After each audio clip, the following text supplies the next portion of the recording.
Hai, musim panas, 11 Juli, waktu yang indah dalam setahun. Iklim sedang yang lembab di sini, kecuali sepertinya sudah lupa bagaimana caranya menyiram atau hujan. Jadi, kami melakukan penyiraman sendiri. Saya akan menunjukkan kepada Anda tanaman-tanaman yang menurut saya paling penting untuk disiram. Kami tidak punya banyak air. Saya hanya punya satu keran untuk sekitar sepertiga ekar sayuran, tanpa menggali. Metode tanpa menggali benar-benar membantu. Itu menjaga kelembapan. Dan struktur miselium yang ada di bawah tanah sebenarnya bisa mencari kelembapan lebih baik daripada akar tanaman karena benang-benang jamur itu bisa masuk ke rongga-rongga kecil yang mungkin tidak bisa dijangkau oleh akar. Dan kita akan melihat beberapa panen. Kita akan melihat tomat dan tips memanen tomat serta pelindungan dari hama juga karena itu sangat penting di waktu seperti ini. Oke, mulai dari mana? Mungkin di sini. Ini benar-benar baru, sekitar 5 bulan terakhir. Dulu tempat ini seperti yang kamu lihat di hamparan rumput di belakang sana. Dan kami telah menggunakan plastik. Saya tidak selalu menggunakan plastik, bahkan jarang sekali sebenarnya. Tapi dalam kasus ini, plastik sangat berguna untuk melawan gulma bindweed. Itu adalah gulma yang ini menahun, terus tumbuh kembali. Tapi juga, kamu tahu, kamu bisa mendapatkan hasil panen yang bagus. Itu adalah estimer. Ia menghasilkan kentang yang ukurannya cukup besar. Ada juga beberapa hewan penyerat di sini, bisa kamu lihat. Jadi kita akan panen ini sebentar lagi. Sebenarnya kita sudah mengambil satu baris. Dan kita gulung kembali plastiknya setelah panen, atau sebenarnya sebelum panen, lalu kita ambil kentangnya. Ya, gulma bindweed. Dan kemudian labu. Di sini sebagian besar adalah labu, berbagai jenis labu, dengan sedikit jagung manis. Dan labu bisa merambat di atas kompos yang kita buka. Ini adalah labu kari ciki, itu yang merah. Ketika saya bilang awal, itu berarti mungkin awal September. Dan kemudian di tengah ada yang sedikit lebih lambat, jadi itu akhir September. Crown Prince pertumbuhannya sangat kuat seperti yang bisa Anda lihat. Maksud saya, lihat saja ini. Tanamannya luar biasa.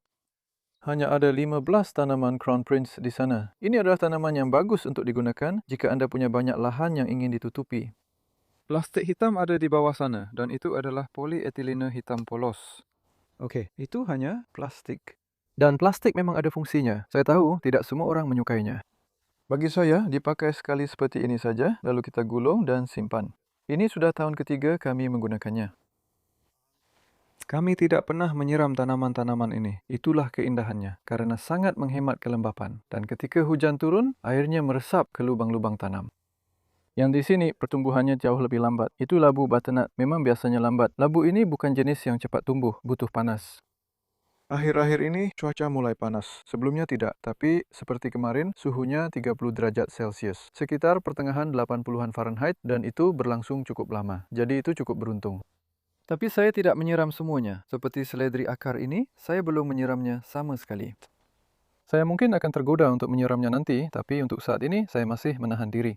Kalau tanaman masih bisa bertahan, saya belum menyiram rai hijau.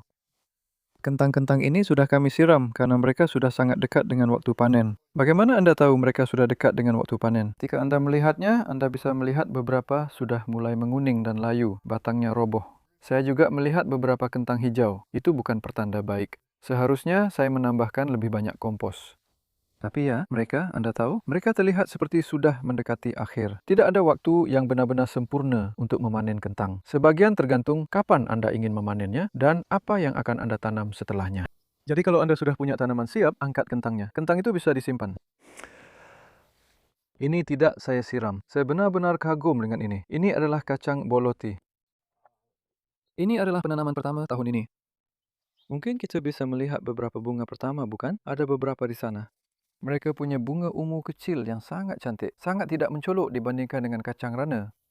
Jadi ini menghasilkan polong yang lebih kecil daripada kacang rambat dan kita akan membiarkannya mengering di tanaman. Idenya adalah itu untuk benih yang akan dimakan kering karena dengan mengeringkan secara definisi kamu sudah punya benih. Jadi belum disiram dulu. Kamu tahu kalau cuaca kering ini terus berlanjut yang sebenarnya sulit aku bayangkan tapi mungkin saja terjadi, kita harus menyiram kalau kita ingin mendapatkan hasil panen. Tapi untuk bawang-bawang ini, aku memang tidak menyiramnya, tapi mereka ditanam terlambat. Sebenarnya itu karena salah paham dengan penanam bibit. Biasanya aku menanam bibit sendiri, dan mungkin sekarang aku bersyukur melakukan itu. Kamu punya kendali lebih besar atas kapan benihmu ditanam dan kapan tanamanmu siap. Tapi bawang-bawang ini masih baik-baik saja. Kamu bisa lihat mereka masih tampak hijau tua. Kalau memang hujan, mereka akan membesar lagi. Dan sebenarnya, kalau saya mau menyiram bawang-bawang ini, inilah saatnya. Kamu tahu, tepat sebelum panen. Itu alasannya. Sedangkan beet, mereka sudah melewati tahap itu. Mereka tetap tumbuh besar. Dan sebenarnya ada sedikit kerusakan hama yang bisa saya tunjukkan. Di sini itu ulah rusa. Supaya kamu tahu, kalau kamu melihat batang yang tergigit seperti itu berarti ada rusa yang lewat dan menggigitnya. Dan kamu tahu, kamu bisa lihat saja sisa kebunnya. Tidak terlihat terlalu buruk. Rusa-rusa itu tidak memakan semuanya. Sebenarnya mereka akan memakan kacang-kacangan itu. Aku harap mereka tidak melakukannya. Karena aku tidak terlalu banyak memasang pagar, tapi yang kami lakukan adalah perlindungan dari hama. Misalnya terhadap hama tanaman kubis-kubisan. Jadi pada kubis di sana, yang ini sudah terlalu besar. Jadi mereka keluar dari jaring. Dan yang saya lakukan sekarang hanyalah melepas sedikit daun bagian bawah untuk mengurangi serangan siput telanjang. Karena masih ada beberapa siput telanjang. Dan kami memang menyemprotkan Bacillus thuringiensis. Nanti akan saya cantumkan di deskripsi, belum saya lakukan. Kami baru mulai melihat kupu-kupu putih sekarang, jadi sebentar lagi waktunya. Dan sebelum kita meninggalkan bagian ini, saya ingin menyebutkan garis ini di sini yang cukup dramatis. Dan itu retak. Dan disitulah Adam tadi melintas dengan alat pemotong tepi berbentuk setengah bulan. Dan begitu tanah mengering, jika sudah ada potongan, disitulah tanah akan retak terbuka. Jadi alasan lain untuk tidak menggali sebenarnya, kamu tahu, karena jika kamu belum mengganggu tanahnya, kamu bisa lihat bagaimana permukaannya di sini. Tanahnya sangat kering, tapi tidak terlalu banyak retak terbuka. Dan itu karena kita punya permukaan lembut yang indah dari musa kompos. Tidak terlalu banyak, tapi cukup untuk menjaga permukaannya tetap tertutup. Dan tidak retak terbuka. Okey, bawang. Jadi, bagaimana kamu tahu kapan bawangmu sudah siap? Kami punya masalah di sini dengan beberapa ulat kawat. Itu sebabnya ada jagung manis juga. Tapi saya tidak akan membahasnya secara detail saat ini. Ini lebih untuk menunjukkan kepada anda. Itu adalah contoh klasik rumpun bawang multizona yang bagus. Itu hasil dari benih yang saya tanam tahun ini. Dan anda bisa lihat bagaimana semuanya sudah rebah. Kami tidak melakukannya. Mereka tumbang sendiri. Itu tandanya anda bisa mencabut bawang anda. Dan ada bunyi kersak-kersik yang enak saat anda mencabutnya. Nah, seperti itu. Lalu apa yang akan anda lakukan? Kalau mataharinya benar-benar terik, menurut saya seperti bawang putih juga, sebaiknya bawang ini dijauhkan dari sinar matahari langsung. Tapi bawang masih bisa tahan kena matahari seperti itu. Sejujurnya, saya tidak terlalu yakin. Tapi yang kamu inginkan terjadi adalah ini. Ini perlu mengering. Pertama-tama, pastikan semua bagian atasnya sudah ditekuk ke bawah. Jadi lakukan itu dan itu.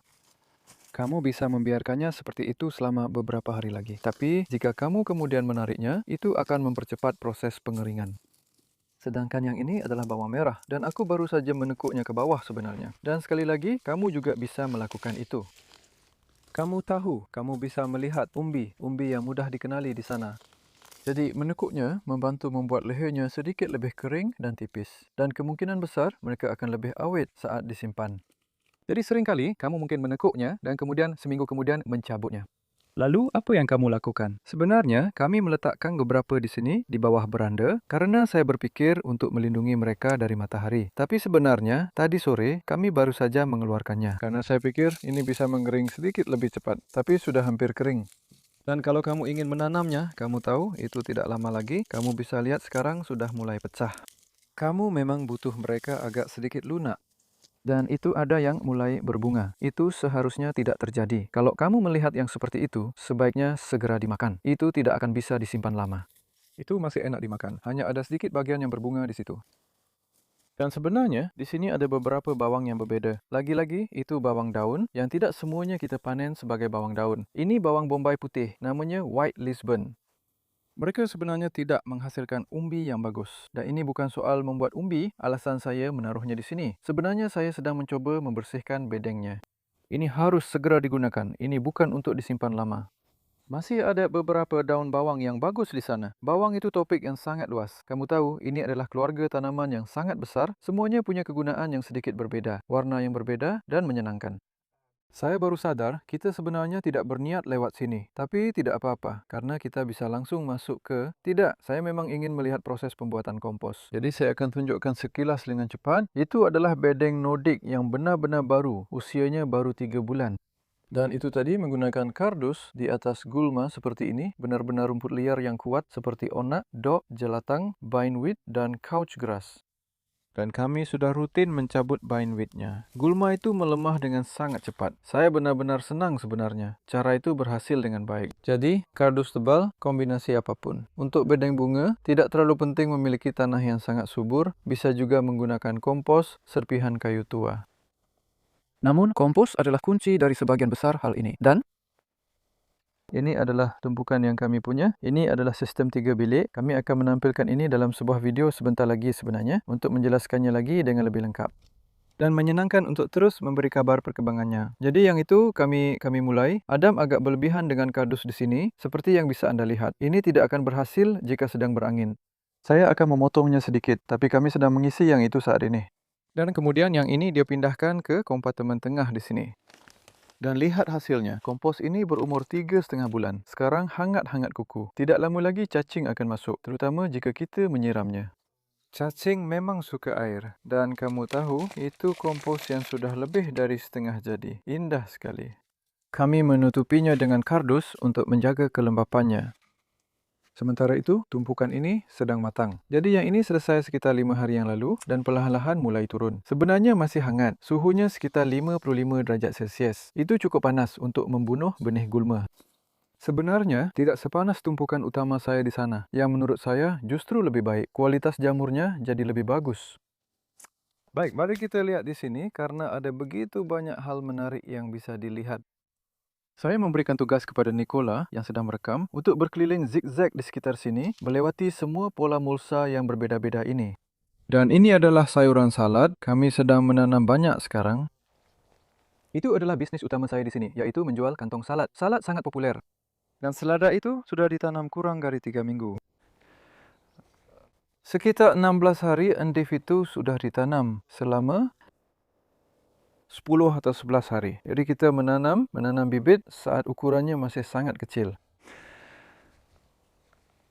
Di sana ada beberapa selada yang pertama kali ditanam, tapi sebenarnya semuanya disemai pada waktu yang sama. Dan ini disemai sekitar 35 hari yang lalu dan sudah berada di tanah selama sedikit lebih dari 3 minggu. 3 minggu dan 1 hari mereka sudah berada di bedengan itu. Mulai dari bibit yang cukup kecil, hanya untuk memberi Anda gambaran tentang kecepatan pertumbuhan pada masa seperti ini. Ini benar-benar luar biasa. Saya masih takjub, terutama dengan metode tanpa menggali, kerana ada semua struktur miselium di sana yang membantu tanaman Anda berakar. Okey, lihat kacang polong ini. Warnanya kuning. kenapa? Ini bukan masalah. Itu karena tanaman ini memang sudah memasuki akhir masa panen. Jadi ini adalah varietas yang disebut tall sugar sesuai dengan namanya. Kami memetiknya pagi ini sebenarnya dan biasanya kami memetiknya saat mereka mulai membesar seperti ini. Ini ada satu yang terlewat. Kamu bisa lihat di dalamnya ada kacang polong yang benar-benar bagus. Dan lebih ke atas ada satu bagian dari seluruh tanaman ini yang sama sekali belum kami petik. Saya harus benar-benar menunjukkan ini kepada kamu. Dan saya akan melakukan sesuatu yang biasanya tidak saya lakukan kerana saya sangat disiplin untuk tidak makan saat di video. Dan itu biasanya menimbulkan suara berderak yang mengganggu Di mikrofon. Tapi sejujurnya mereka sangat manis.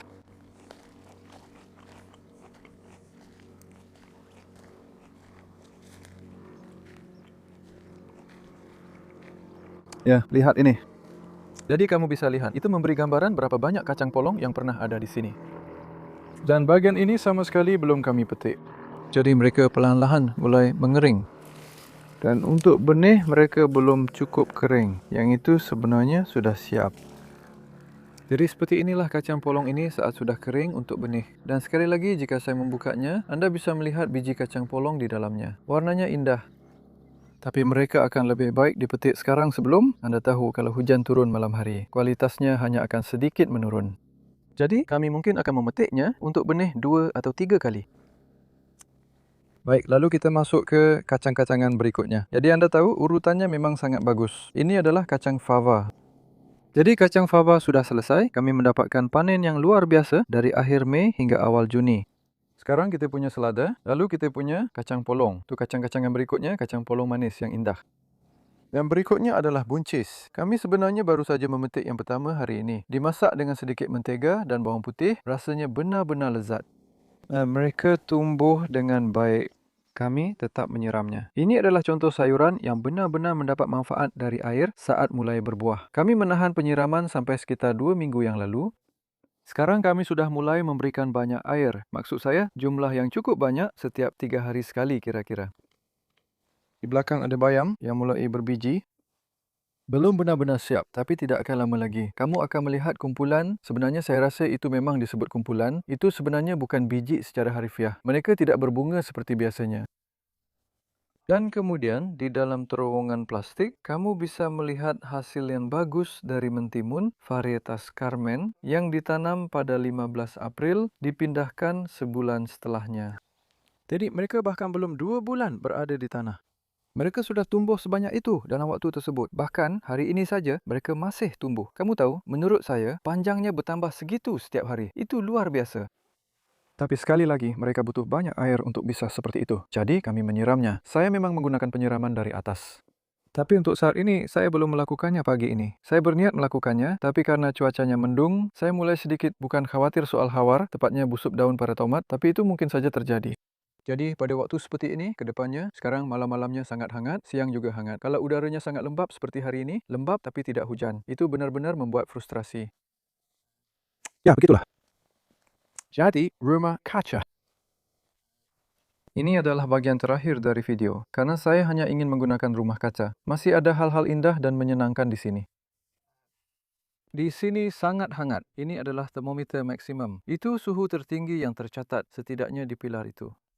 38 derajat. Itu hampir 100 Fahrenheit hari ini. Saya tidak punya peneduh apapun. Tidak masalah. Itu bekerja dengan sangat baik. Kamu bisa lihat semua bibit ini dan semuanya tumbuh di bawah cahaya penuh. Ini sebagian besar ini adalah cikori. Saya banyak menanam itu. Itu radicchio. Untuk membentuk crop pada cikori radicchio, caranya sama. Oktober, November, kamu tahu, saat selada berhenti menumbuhkan daun baru, tanaman ini benar-benar mulai berkembang. Ini seperti energi yang tersimpan. Ini adalah tanaman brassica yang akan segera ditanam. Itu adalah brokoli tunas ungu, varietas claret. Sebenarnya saya berharap akan turun hujan, tapi ternyata tidak, jadi kita akan menyiramnya dengan banyak air. Dan ya, kamu bisa melihat banyak hal lain di sini sebenarnya. Ada beberapa tanaman semangka. Kita tidak akan melihatnya secara detail sekarang, tapi di tour berikutnya, saya ingin menunjukkan kepada kalian beberapa semangka yang saya harap sudah matang. Ini ada loofah, lihat ini. Luar biasa, mereka benar-benar tumbuh dengan baik sekarang. Mereka suka kehangatan ini. Tanaman keluarga mentimun memang suka kehangatan.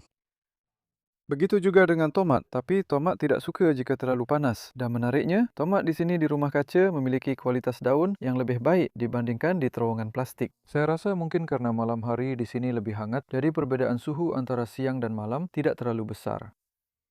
Dan ada satu jenis tomat khusus yang ingin saya sebutkan di sini. Kita akan melihat lebih banyak lagi saat kita membuat video sepanjang musim panas, tapi yang satu ini namanya Surgeon Peppers. Tomat ini diberikan kepada saya oleh beberapa orang baik yang juga sedang melakukan pembiakan tanaman tak jauh dari sini dan saya akan bercerita lebih banyak tentang mereka juga. Saya akan menaruh tautan mereka di deskripsi video. Sgt. Peppers adalah tomat jenis Oxheart. Rasanya enak, dagingnya padat, warnanya indah dan kamu bisa melihat banyak meskipun itu. Tomat ini perlu dililitkan lagi ke tali penyangga seperti mentimun kerana tumbuh sangat cepat di waktu seperti ini. Melon yang kita punya ada dua varietas berbeza. Ini adalah Emil yang merupakan F1 dan tumbuh sangat cepat.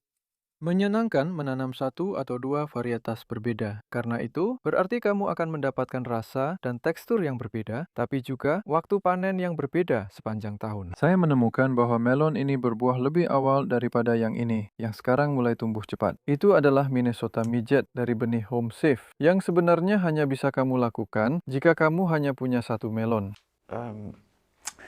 Di tempat seperti ini, saya tidak akan menyimpan benih dari tanaman ini dari mereka tahun ini karena saya menanam varietas yang berbeza sangat berdekatan. Dan tetap perhatikan semaianmu, kamu tahu itu, seperti kale di sini juga. Dan cek juga video lain yang saya unggah tentang campuran mida semai untuk kompos dan untuk tomat. Kamu tahu soal bagaimana cara memetiknya? Lihat apa yang saya petik pagi ini. Meskipun kamu melihat beberapa tomat yang bagus di sana, yang tidak kamu lihat adalah banyak yang sudah matang. Dan itu karena saya mengikuti saran Joe Lampel. Sebenarnya, Joe sangat ahli soal tomat dan dia sering membahas tentang kapan tomat mulai berubah warna. Tomat ini tadi pagi terlihat jauh kurang matang dibandingkan yang ini. Dan saya khawatir saya tidak ingat pasti ini varietas apa, tapi ini bukan Oxheart. Saya perlu memeriksa label saya. Kami sempat tertukar label. Nanti akan jelas seiring berjalannya musim. Tapi yang paling penting, saya hanya ingin menunjukkan kepada anda tahu yang ini. Anda bisa melihat warnanya mulai berubah. Joe mungkin punya komentar di sini, saya punya firasat. Tapi coba juga tonton videonya, dia sangat ahli soal ini. Dan idenya adalah Anda memetiknya saat belum benar-benar matang. Itu mengurangi stres pada tanaman, sehingga tanaman bisa terus mematangkan buah lainnya. Dan Anda tahu, tanaman tomat sedang melakukan banyak hal saat ini. Mereka tumbuh, mereka mematangkan buah, mereka juga masih membuat buah baru untuk nanti. Dan Anda tidak kehilangan rasa. Joe mengira saya belum melakukannya. Saya setuju, saya sudah mencoba ini beberapa waktu sekarang. Anda masih mendapatkan rasa dan tekstur yang enak pada buah itu yang akan matang sepenuhnya dalam 2 atau 3 hari. Misalnya di rumah atau di mana pun. Ya, coba saja. Anda bisa mencoba semua hal ini dan saya harap Anda senang berkeliling homemakers. Saya juga akan menyebutkan kaos saya untuk menutup. Ya, lihat ini rumah kaca di belakang saya. Kaos ini dijual di situs web T-Mail. Ada koleksi homemakers. Apa yang sedang terjadi di sini? Sampai jumpa segera.